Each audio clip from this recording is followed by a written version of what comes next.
रीवा के इटमा वाटरफॉल में बड़ा हादसा हुआ है, जहां सेल्फी लेते वक्त खाई में गिरा युवक।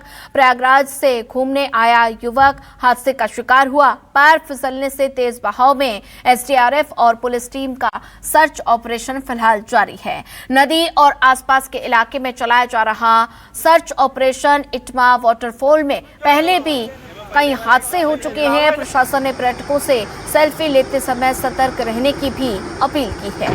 सेल्फी बना जानलेवा और प्रयागराज से घूमने आया युवक हादसे का शिकार हुआ है। रीवा की तस्वीर आपके सामने, जो आप तस्वीरों के जरिए देख पा रहे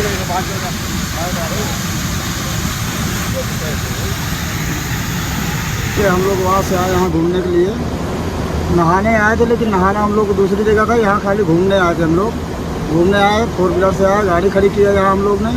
वो पीछे की गाड़ी सीट पे बैठा था, गाड़ी हम लोग ऐसे घुमा दिए साइड में तो गाड़ी हम लोग के सामने हो गई, सीट पीछे हो गई जिसमें वो बैठा था। अब वो हम लोग ध्यान नहीं दे पाए, वो गाड़ी से उतरा, अकेले उतरा और उतर के भागा पानी की तरफ। हम लोग भी पीछे पीछे उसके उतर के दौड़े, तब तक वो पानी में कूद चुका था। ऊपर कूदा था, हम लोग पकड़ने की कोशिश किए, 3-4 लोग पकड़ने की कोशिश किए। जैसे हम लोग झपटे उसको पकड़ने के लिए, वैसे ही वो सर से नीचे चला गया। पानी के झटका लगा, वो नीचे चला गया। उसके बाद हम लोग बहुत प्रयास किए ढूंढने के लिए, लेकिन उसी पे पता नहीं चला। शाम को हमें प्रभारी पटेरा चौकी बागरी साहब के द्वारा सूचना मिली थी कि यहाँ पे इटमा वाटरफॉल में एक युवक जो बरगढ़ का था, यूपी से आया था, तो अपने परिजनों के साथ में आया था और यहाँ पे एक घटना के कारण वो उसका पैर फिसला और नीचे पानी में समा गया। उसकी सर्चिंग के लिए सुबह 6 बजे से एसडीआरएफ की टीम और पटेरा चौकी की टीम, बागरी साहब स्वयं साथ में सर्चिंग कर रहे थे। अभी शाम तक की सर्चिंग हो गई है, लेकिन हमें सफलता प्राप्त नहीं हुई है, बॉडी बरामद नहीं हुई।